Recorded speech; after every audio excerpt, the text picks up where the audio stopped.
First of all, our thoughts are with people that are there in Charlottesville and Virginia and everything that they're dealing with in the football programs. As far as our program goes, we're heading down the home stretch, and we've got I don't recall a end of a season quite like what we've gotten in front of us. With last 4 matches on the road and the amount of travel that we've got, and the short turnaround time, and 3 of those 4 teams being top 15 teams in the country. So it should be an exciting stretch down here. This weekend we've got Rutgers, who we just saw a few days ago, and then Penn State, an improving Penn State team that seems to be playing their best volleyball of the season right now. So big opportunities in front of us that we're certainly looking forward to. Questions? Over here, and then Mark.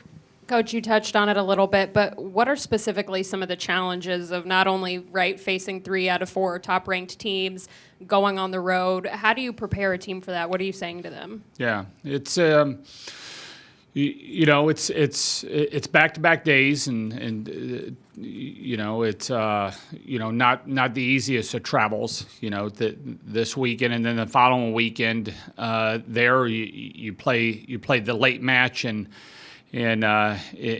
Nebraska, and then the early match in Columbus, and so that's a really short turnaround time. That I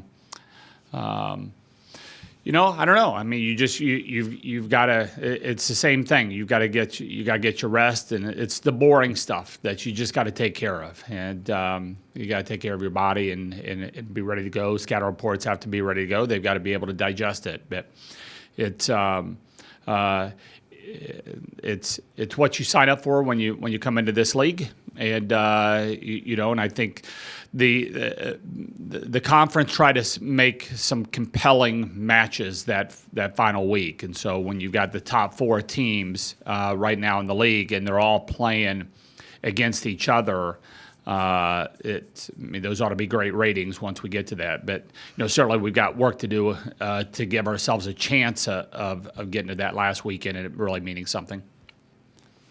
Mark, a couple things along those lines. One, when you look at this last portion of your schedule, is it the not having the home match for the final 2 weeks, or is it more the 3 straight weekends of back-to-back matches that, as a coach, concerns you more?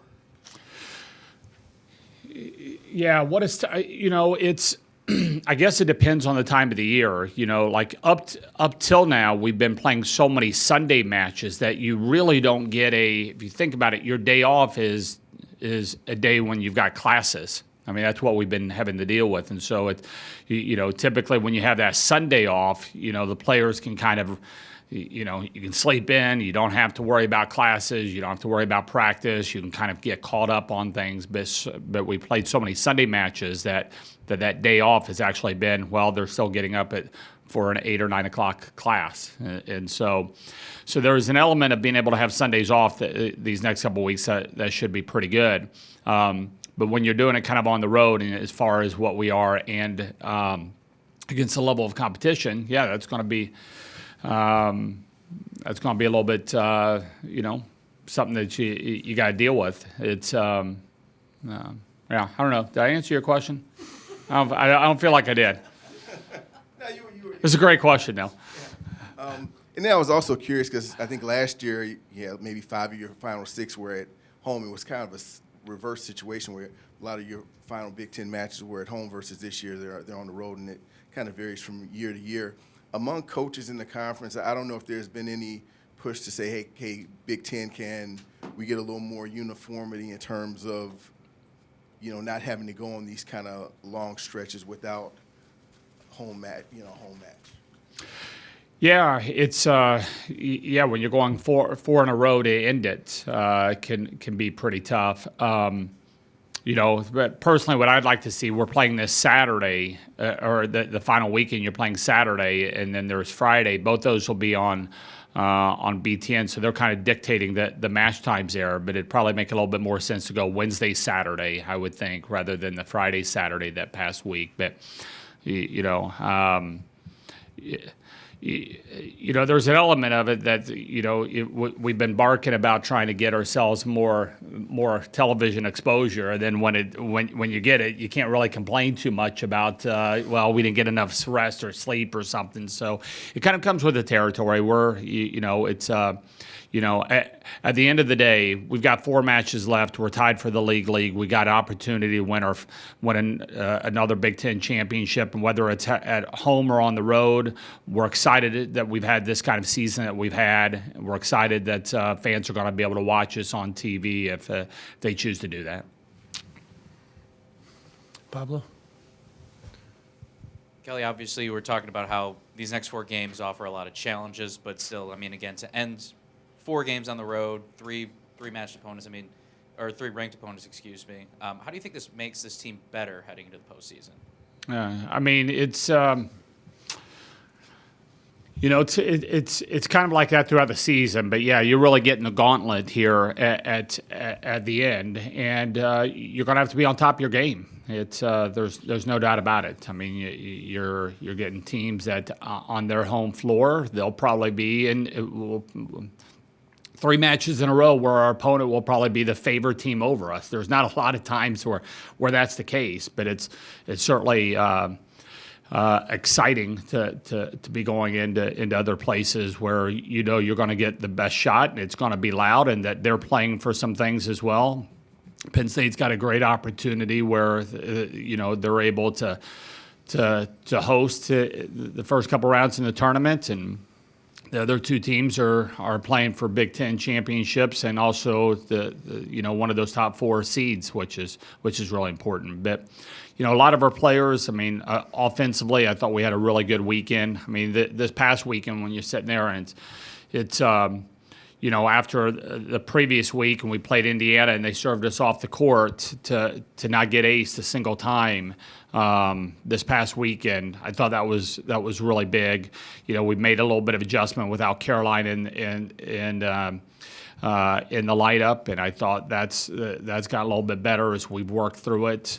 I think the connections with our setters are really, really improving. So I think we're heading in the right direction, but certainly playing that level of competition right before the NCAA tournament, you're gonna, it's probably right where you want to be, I would think.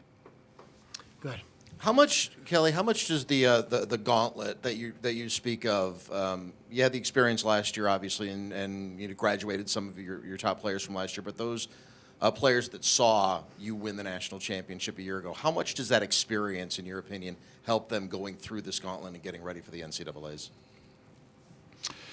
I think if you're, we've got a few people that were at other schools. I'm not sure how much that really helped, or if you're on the sideline, there's certainly, there's you kind of know what to kind of expect a little bit, but until you're out there and you're serving with the game on the line, sometimes you're not sure what you're made out of, or when everybody in the building knows the ball's going to be served at you, you still got to be able to make a play. But I don't know. I don't know how much past experience it helps or not. At the end of the day, you're going to have to go into somebody else's place, and you're going to have to be able to handle the moment, embrace the moment, and bring it. Let's go 2 more, Zach, and then Dan. Kelly, what makes Izzy such a good server?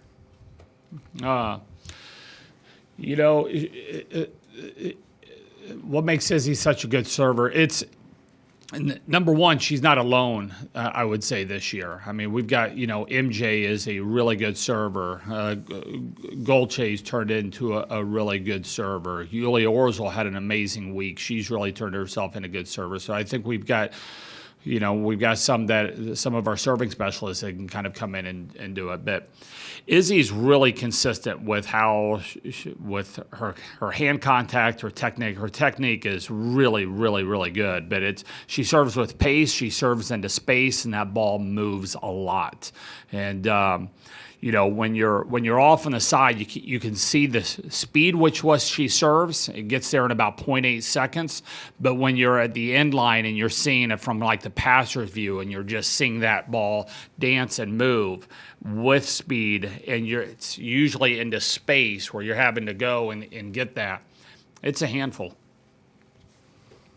Dan. Sarah Franklin has double-figure kills in the last 6 matches in a row. Can you just talk about how she has improved offensively and what she just kind of brings to the team all around? Yeah, it's about time. It's she's a Sarah is such a handful. In a lot of ways. It's really interesting to watch how teams kind of approach her, because you'll see some teams that will try to put every single one of their serves on her to try to wear her down, and it doesn't at all. She's probably actually maybe even better in that situation.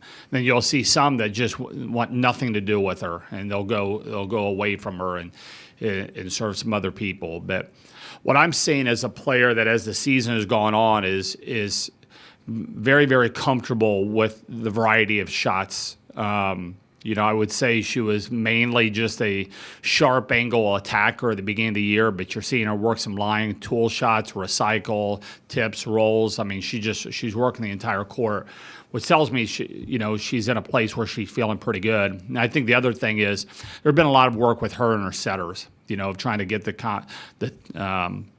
timing down of the tempo that both of them are setting. I think she's on the same page with them. And then she's sitting at a really high level when Golche's taking the second ball. And she gets really, really good swings when our libero steps in there and puts up a high ball near the net. And but her entire, she's undergoing a little bit of a serving deal right now. We've taken away we've gone more with the flow serve rather than the spin serve. It's getting in a lot more consistent. I think every day she get a little bit more comfortable with it.